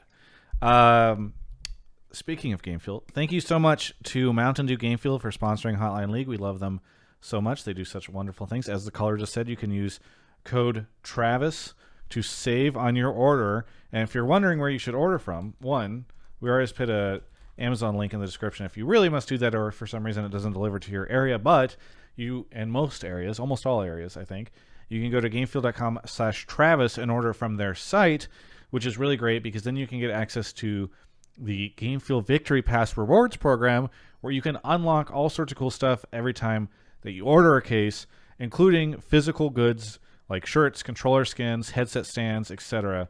It's really cool, the kind of things that you can get just by ordering a delicious beverage. Unfortunately for all of you, I guess there's no point in promoting it because you can't get it anymore. But Mark Zimmerman, for the first time today, tried the Courageous Sherbet flavor and loved it. So if they ever bring it back, just know Mark was very enthusiastic about it when he tried it. And I've hogged it all to myself through its entire time. I was real upset that I dared crack one of his, but it's true. He could tell you guys. I was like, at first I was like, no, don't. Finish that. Don't even open it. I was like, this is limited. Okay, I don't want to lose another one of them. I'm running out of them. I only have like 6 left or something, maybe even less. And it's very sad. But anyway, thank you so much to Gamefield. Check out the link in the description of the YouTube video, and I will also put !Gamefield there. I will say this also, because I know that we've done some giveaways recently for Gamefield, and some folks have not gotten theirs. I think that there's just I've been talking to Mountain Dew Gamefield about this. They are still in process. I understand that there's been some issues. I apologize for you on behalf of them. I think it's just a method, or it's just a side effect of the way that they distribute this stuff. So don't worry, they're still coming. I apologize. We haven't had this issue for the vast majority of the year. I think it's just a tiny little blip right now. Who knows? Perhaps connected to the supply stuff or whatever that's happening around the world. But they're coming. I apologize on that. But I think they're going to try to do something special for you guys. So, but feel free to message me if you guys continue to have issues. But I've talked to them. It should be good. Thank you to Boner Kill and Soybeans for the subs. You must get. I feel like you probably get even crazier sub names than I do. LS. There's got to be some really spooky ones on your side that are subbing to you. It's fine. Yes. Thank you to Bluefrost for joining the show. Where are you calling from? Calling from Seattle. Seattle. What do you want to talk about on the show? So I was looking into some of the success of the show Arcane, and while I think it could easily be a boost for the casual league player base, I'm skeptical, if not doubtful, that it's going to make any real dents in the competitive scene or solving any of the issues with not having enough tryhard players in NA. Okay, so we should say first off, no spoilers during this discussion. Don't worry, I'm only in the middle of the second episode, so. Okay, good. Yeah, so no spoilers for you. Well, maybe if you'd finished episode 3, you would realize it's going to make a huge dent in the issues that we have. Mr. Only halfway through the second episode. Also, how do you get halfway through an episode? I was watching it leading up to Mark calling me in. Okay. Gotcha. So then you wouldn't have known that episode 3 is actually about esports, and it's all a big gateway drug into league esports. Yes. Episode 3, Vi sits down in front of an Alienware computer for the first time and realizes that being a hero is actually about playing League of Legends competitively. Okay. Vi actually end up hating each other because they were duoing a bot lane, and Jinx was feeding, and then Vi hated her, and then it's major conflict. Okay. Yeah. Anyway, so first off, I feel like we need to lay a little bit of groundwork for where this conversation is coming from, because I think a lot of people don't realize that there has been some hope from folks. In fact, I even saw a Reddit thread yesterday from people saying hey, wow, if this show breaks out into the mainstream and really does a ton to push League of Legends, especially in North America, we could see a huge surge in players, because as Mark has talked about previously, there's a good chance that the player base issues in North America are part of the reason why we have a harder time fielding competitive rosters, because we don't have as many people to pull from. And so getting more people to be passionate about League of Legends will perhaps lead to a surge in players, which could lead into a surge in competitiveness. I don't know, Bluefrost, if you had additional points you wanted to make, or if you just wanted to respond to that. Some things that I was trying to find this out before, trying to actually find this out was, how many of the Arcane viewer, what portion of the Arcane viewer base are already in with the league lore, and how much of that viewer base is new. I hypothesize a lot of it is new based on the fact that we have a lot more Netflix subscribers than League players. However, if you're thinking about the reasons that someone would get into the game, at least based on Arcane, I kind of struggle to see how there would be a significant portion of that player base that's like perhaps they're more interested in the IP and the story building than they are in the competitive nature. Like somebody who's watching Arcane is like, I want to go play League of Legends. It's because they're like, I want to explore the lore more. I want to connect with these characters, not like I want to go shit on somebody and become challenger in North America. So here's the interesting question I'll pose to Twitch chat, and you should make a poll for this, Travis. How many people got into League of Legends for the esports versus you found out about the esports after joining for literally any other reason? Because your friends played, because it looked cool, because you needed a new game to play, you saw cinematic, like whatever reason. How many were before esports versus after? You making a Twitch poll? Yes, I'm typing it up right now. What about you, LS? Coming from yeah, I mean, my whole thing is, I think I was 11 years old, and I think I was searching online. I was looking for like StarCraft strategy or something like that, and there was this website that showed me Korean Pro League. It was a website called like Yaoyan or something like that. I still remember it. I clicked on the website and it had like player histories of like all the pro players playing in the pro circuit. I think it was OSL. And that's how I got into it. I was actually looking for like something competitive. So and then, the survey right now is years showing, later, here we are. The survey is showing among this very biased audience, which is the Hotline League viewership. Wait, I didn't even see the poll. What the fuck? I don't know why you didn't see it. It's on the Twitch chat right now. Wow, I didn't expect that turnout. I'm trying to see. Wait, what is it? It sounds so interesting. I'm trying to see the poll too, actually. It's almost 4-1. It's 22% esports and 77% anything else.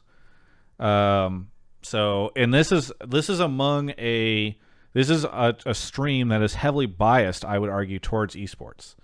So, if anything, we're inflating that number bigger, not the 76%. Yeah. Or whatever. So I would say in that sense, and I'm not going to push that like Arcane is going to save NA or anything like that, but I do think it's potentially underestimating the influence that a show can have in something's popularity.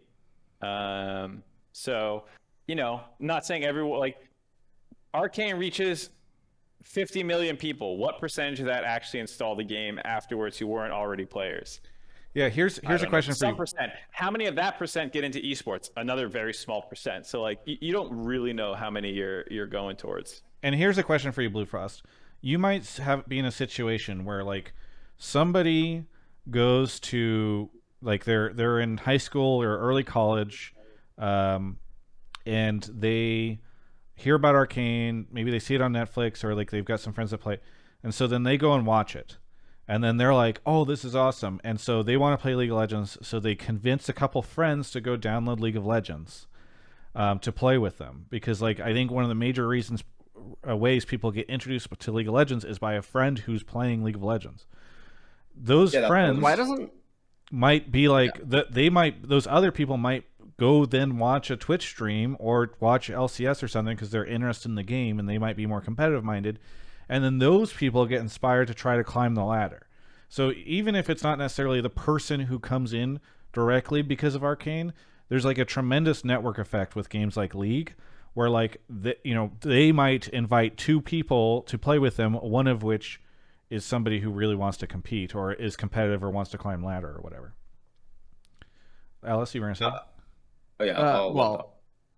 I agree with this. I mean, I think League of Legends, I was just gonna actually make a joke that why doesn't Riot just do something with the player base thingy, but actually I just lost my train of thought. I think one of the problems though is that if you are a new person and you go on the Twitch.tv category, depending on when you go on, whoever's at the top of the list might actually heavily impact your perception of the game. Like right now, if you're a young kid, you're coming straight off of Arcane show, and you head to the Twitch category and you see Mammoth Man 6'5" in the mid lane or whatever lane he's playing right now. I mean, of course you're gonna get inspired, like no doubt. Like you probably want to become the next president at that point. But like, we can't all have that. So depends. Okay, so it's just so Travis, your point is a network effect where you have a group of people watch Arcane, get into League, and then through them they start have other gamer friends or whatever, and bring those people into the game. However, on the point of Twitch streams, a lot of streamers have a reputation for really complaining about the game, and on that point, especially about Ellis's point about the streamer they see. Again, this is in the hypothetical case of someone gets into League of Legends and then goes onto Twitch. That could really influence their experience. To your point, though, most popular streamers are highly skilled, high elo and solo queue, whether they're like Diamond, Master, or higher on the ladder. That's definitely something a point in your favor. And a lot of times, especially in the mornings, that could be faker. Go on. So I would say, I don't think the skill of the player matters that much to a newly joined Twitch viewer. Like, they don't even know what skilled really means, like, oh, I'm just watching someone to see how this game plays more or not. I think that you don't need to get into all the specific scenarios. The point is that there is a web of what ifs that you're going to hit with each new person that you bring in. And anyone will tell you in marketing and stuff, what you're trying to do is just get people in the funnel. You just want to get them going down there. You want to cast a wide net and just get them going in, and you want to get as many barriers out of the way. You want to make it as smooth and easy as it can be, and you're trying to get people to play the game. And that's it. And from there, the more you can do, the better. And you're hoping one of these other things hooks them. Something in the client speaks to them. Something on YouTube, something on Reddit, something on Twitch. You don't need to go and actually point out every single person on Twitch to get there. So some portion will find esports through Arcane. That is not debatable. Is it enough to significantly impact NA's performance at Worlds in 2 to 3 years because a bunch of high schoolers, some non-negligible portion, became really good at League because of Arcane? I don't know. But I mean, it just depends on the scale. Like, that's the thing. That's what I'm saying. Is like if 2 million people total start playing League in North America because of Arcane, right now NA's fucking ranked player base is under 1 million. It's actually not that impossible to make a big splash in NA. Like, we don't have a giant server. It's not that hard to have some level of influence. And again, so many of these different things, to Mark's point, like, it doesn't have to be they go to a Twitch stream and they're like, oh, this player's not good or whatever. It could be like their favorite YouTuber decides to try League of Legends after the Arcane, or after Arcane comes out, or they come back, or like you see people tweeting about it, or it gets mentioned offhand on a podcast, or it like their friends at school decide to do it, or they see Arcane and they both like lore and competitiveness, and so they come in. Like, there's so many reasons to think that like this could have some impact, that saying that it can't, I think, is just a very, very bold take. Sonny says, you're overestimating this. Dota also had an animated series. Yeah, the Dota animated series did not premiere #1 in 38 countries. The Dota animated series was not super watched. It did not break out. There was not, I think, a huge marketing push behind it the same way that this has. Like, maybe I'm wrong, but I don't think that there was a ton of like they were not renting out the Burj Khalifa. Is that how you say it? And the giant skyscrapers around the world to promote it. Like, the scale is a little different, I think, for this. This isn't me trying to flame the show. I'm just saying, like, Dota just sucks. Look at the results. Yeah, I'm just like, look at the 2 results, look at the 2 effort put in, and it was a fine show, but it's just a question of can North America, can this influence just our little area? Potentially. I'm just saying, like, yeah, it could. We should definitely temper expectations. And I just went to IMDb. On IMDb, the Dota show is 8 out of 10 with 13,000 ratings, but Arcane is 9.4 out of 10 with 8.6K. And the Dota show has been on Netflix for way longer. Yeah. since like March. So definitely, I don't think it's really asking a comparison. I mean, I don't think they were trying. Like, I don't think Dragon's Blood was probably took 6 years to build, and like it was just a different level of commitment. Like Riot, I think later. It's very much more for like the fans. I think. Yeah, Even yeah. though it is still something that's going to hook people in. You know. Yeah. Although, one thing I actually want to know is how many. I don't think a lot of players on the North American server actually do play ranked. Like, there's a lot. There's probably a majority. broader discussion, Bluefrost, that I think we don't have time for, unfortunately. But I do want to thank you for the call. Is there anything you want to shout out before we go on to our next caller? I do want to shout out the coincidence that LS and we share the same first name, both named Nick. Nice. Well, I know he will probably feel connected to you through that. Yes. Yes. Yeah. And go on. No, go ahead. I was just gonna shout that out. Totally But yeah, all right. And then also and I want to shout out. I've got the using an Alienware monitor, so it's been treating me well so far. Very good. Well, All right, have a good night. Thank you so much for the call. All right, bye. Okay. Mark is off to go grab what might be our last caller of the night. Ooh.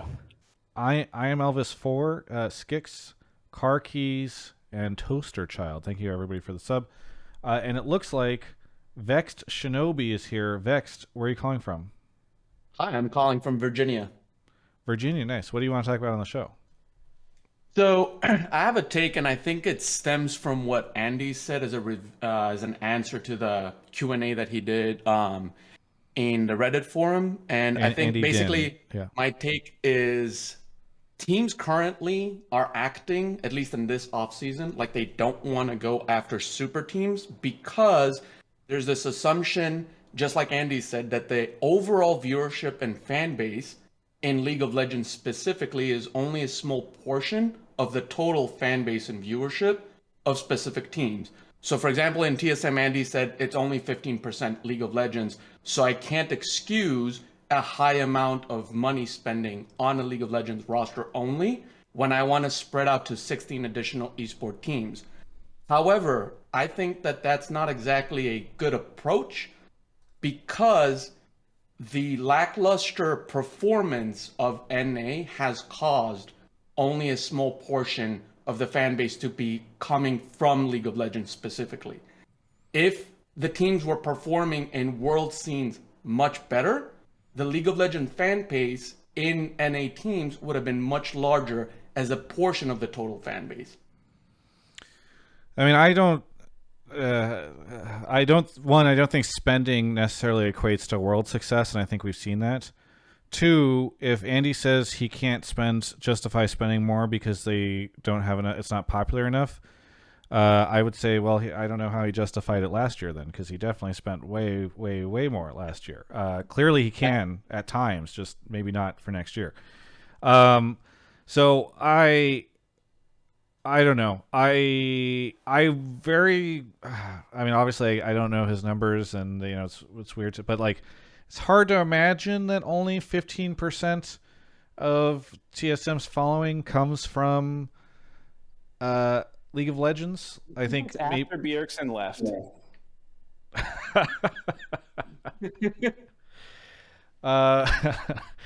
Fair point. Lower, actually. Like, fair point. How Fair many point. left there? I don't know.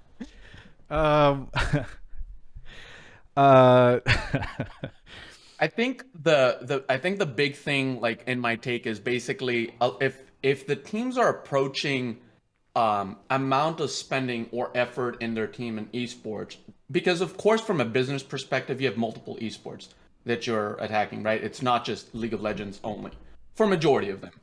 If your approach is I'm going to equate the amount of money I'm spending or effort that I'm putting in a roster based on the yield of return that I'm expecting of the percentage of the fan base, I think you're just getting diminishing returns, and eventually you're slowly because you're always going to base. invest less because the fans because the less you invest, you think that. So here's where I think there's a disconnect. Your argument seems to imply that the less you spend, or that the amount you spend is directly linked to how many viewers there will be. And while I do agree that in some sense, like you obviously, if you went and fielded, like if everybody fielded a bunch of players nobody cared about next year, and they all were terrible, then like people would not watch. But I don't think there's a world where like if all the LCS teams doubled their budgets, I don't think we would get double the viewership. I also don't even know if we'd get 20% better viewership, to be quite honest. Like, I just don't agree with the assessment that like everybody should be spending more because that will mean more viewership. The other thing, Vexed, is that like these owners are all the ones driving up their own prices. So like somebody pointed this out to me recently that was like year over year since like 2018 or something, salaries have dramatically climbed in the LCS. World's performance has not climbed at all. In fact, it dropped off for 2 years, and then we got one team out of groups this year. So instead of everybody spending to do better at Worlds, the only thing that they have done is increase the cost of winning a League of Legends LCS final. So they've just made it more expensive for all the different teams to win LCS. The cost of lifting that trophy is higher than it's ever been. And so like when you're in that environment, I actually, as much as I'm really worried about them not fielding very interesting teams next year, I'm also very hopeful that we will see downward pressure on salaries in the LCS, because I know people always comment on the YouTube videos and go like, why does he care about health? I care about health of the LCS because I think it's bad if like all these teams go bankrupt or pull out because it's too expensive to compete in. So I am, look, I hope TSM puts together a competitive and compelling roster. I'm not going to blame him for not spending $5 to $6 million on a roster next year if he doesn't, you know. I'm just gonna open the can of worms to LS. Oh, why is NA not good? Oh boy, what? Why are you're doing this at the end? You're doing this at where you always want to leave. You've just given.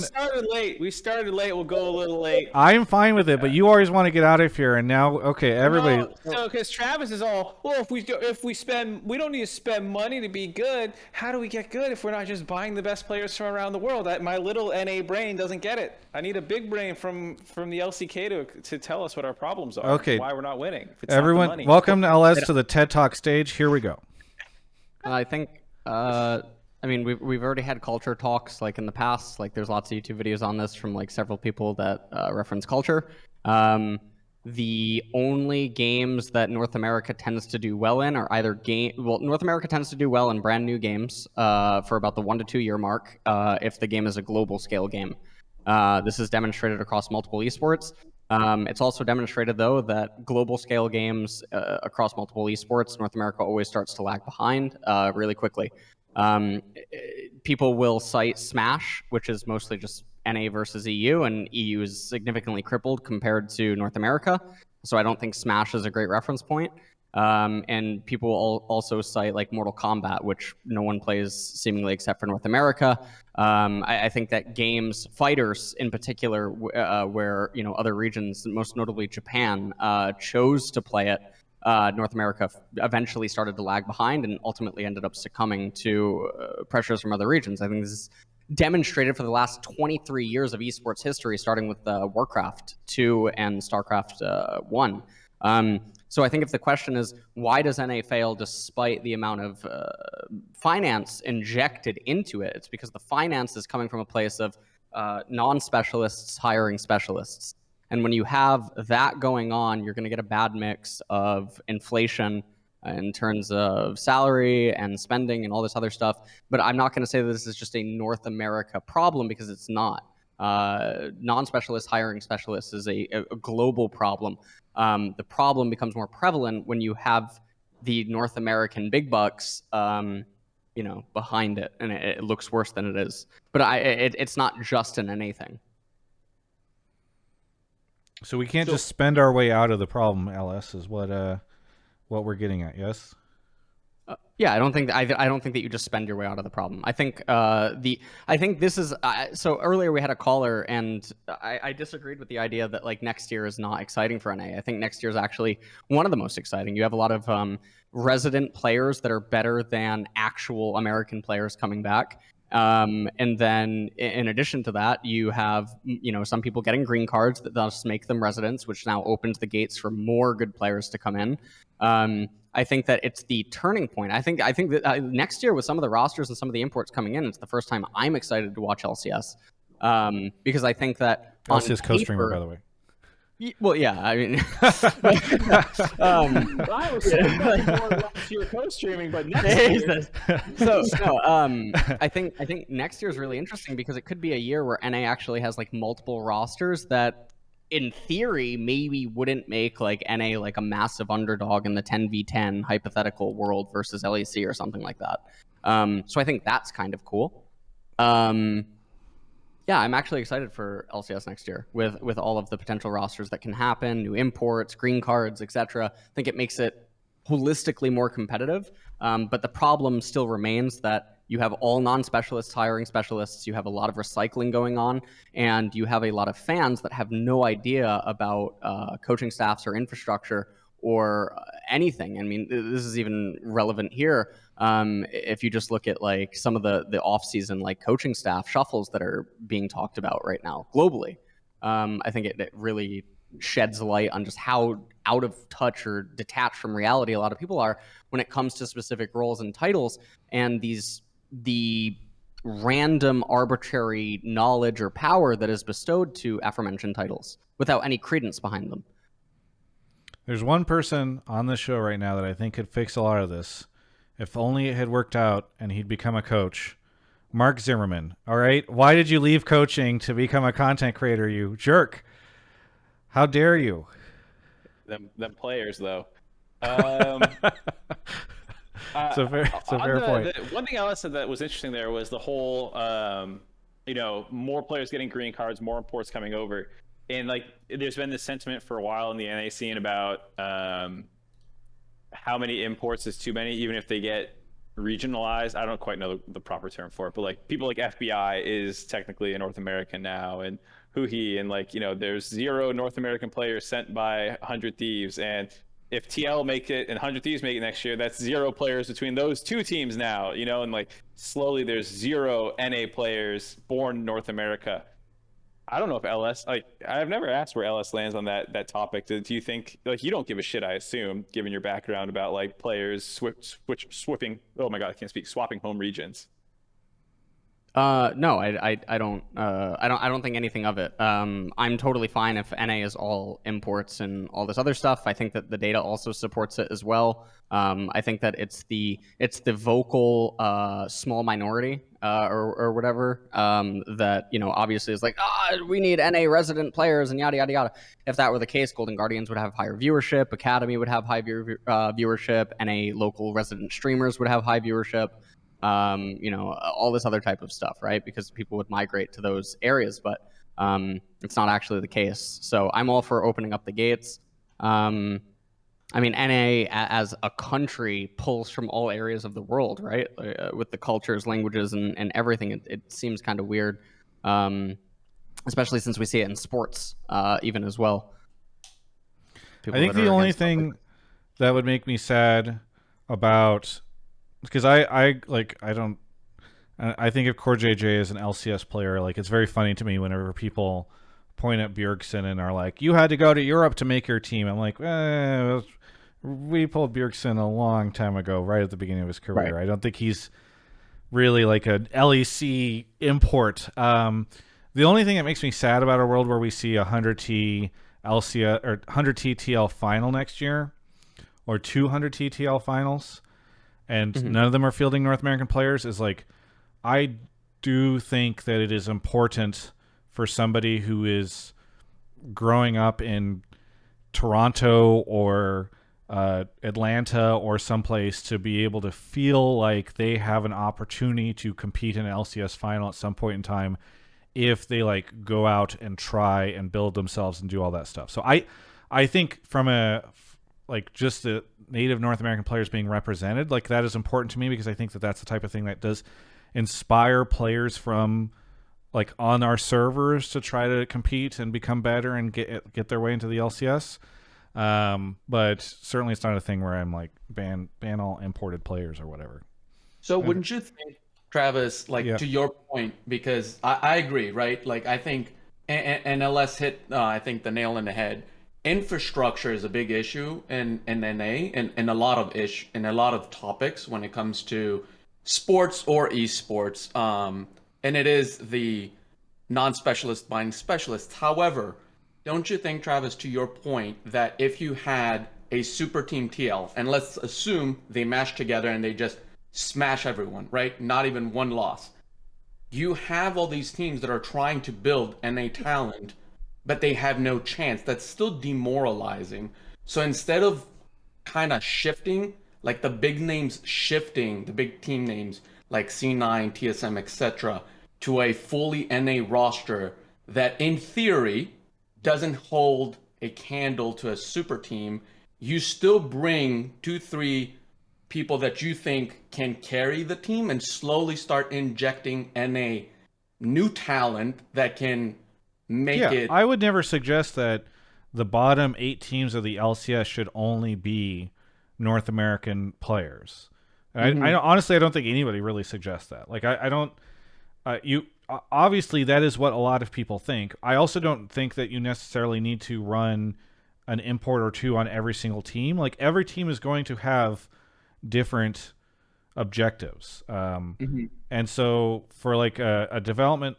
Like you're like, yeah, these development rosters may stand no chance. Yeah, maybe, but that doesn't mean that those players can't learn, that they can't stand out, that you can't be like, wow, this player, like a lot of people I think this year are interested to see where Blaze Olive goes because he had a terrible spring, but his summer started to look a lot better.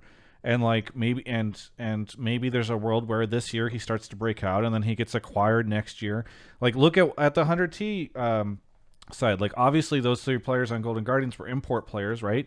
But nobody had like a ton of faith in those 3 players. And then like 1 year, they were on a development roster. And then 1 year later, they ended up winning the LCS. So I don't know. I think it's, obviously I think it's fine to have players that come over here. But I just disagree with the idea that like every team needs to feel like their goal is to like compete with the super teams or something, you know? That's my take. Anyway, Vexed, thank you so much for the call. Anything you want to shout out here before we wrap up the show? Alienware, G Fuel, Game Travis Fuel. and Mark. True. I think you guys are doing a spectacular job, and I want to see more of LS. I know there's been a lot of like talks for like ups and downs, but I think LS has a really interesting and different perspective. And I think people should be more receptive to different perspectives and more open to it than they currently are in the fan base overall. Do not say that you want to see more of LS because I feel so bad for LS, the amount of work that he does and the amount of shows he appears on and all the content he's creating and all the streaming. No one should want to see more of LS because this man will burn himself out and then you will see no LS. I took a 6-week break, Travis. We're good. Yeah. I mean, that's helpful. You should do more of that because I worry about you sometimes whenever. Travis tries to get the leg up on his competition. He's like, oh, wow, yeah, Dominate, such a hard-working individual. He should take a 6-month break. I will never get a leg up on LS. But LS will literally be like, LS will literally be like, just finish co-streaming and doing shows for the past 15 hours. My eyes are bleeding, so I can't see the screen anymore. So I'm sorry, I really let you all down, but I guess I have to turn off the stream for a little bit while my eyes stop bleeding. And then like 4 hours later, he'll be like, all right, guys, Dom and I are doing our showdown. Everybody tune in, you know. Red rings pupils. I'm like, Jesus, this man, you deserve all the success you have, LS, because you outwork everybody, even just on that front, you deserve it. But I do worry whenever anybody wants you to do more. It drives me crazy. Thank you, Travis. Yeah. Vexed, thanks so much for the call, and we'll catch you next time. Thank you. Yeah, have a good one. Okay. That is the show. Mark, what do you want to shout out here? You have one thing you should shout out. All right, at the very least. I think my Discord did the thing where you were muted for a little bit, and I think you asked me to do a shout out, and then no one was talking, and because you were waiting for me to do a shout out, but I didn't hear your. What is your shout out, Mark? Shout out our Genshin YouTube channel. There we go. I just put up my account review so people can see where I'm at in that game. And that's it. Yeah. We're so intimidated by how hard LS works that we're planning our escape out of League of Legends, and Genshin Impact is the way we're going to do it. So go check out TGI Genshin, the new hottest YouTube channel that will hopefully not be abandoned, as Mark says, in a couple of weeks. But it won't be. I won't let you abandon this one like you abandoned that goddamn book channel. I just posted to it a couple weeks ago. Resin Refresh is the name of our new Genshin Impact show. We'll be doing it again tomorrow, live at around noonish. Yeah, probably noon, 12:30, something like that. I have to do Rift reaction, then we do it afterwards. LS, what do you want to shout out? What do you want to plug? Twitch.tv/LolTyler1. There you go. That's a perfect shout out. No, hopefully everybody enjoyed having LS on. Thank you for making it. I'm sad we couldn't get you last week, but I'm glad we had you on this week. It's a good episode to have you on. Everybody go check out LS's content. I assume the vast majority of you already do, but go check it out because he does great stuff. And for me, check out Resin Refresh. It's on the TGI Genshin YouTube channel. You can just go look for it. And we've already gotten some love from the Genshin community, so that's been pretty cool. Mark's spamming stuff in the chat. And he put a timestamp in it, so now his video is going to start at 45 seconds. Got auto put in there. That's weird. Yeah. Whatever. Well, just don't watch the first 45 seconds is what Mark is telling you. Yeah, that's really bad. 45 seconds. The other thing is Mark and I did a review of Arcane, the first act. So go check that out. It'll be going up probably around the time that this video goes up on the YouTube channel. So check it out. Anyway, that's Hotline League, everyone. Thanks, LS, again, and we'll catch you next week.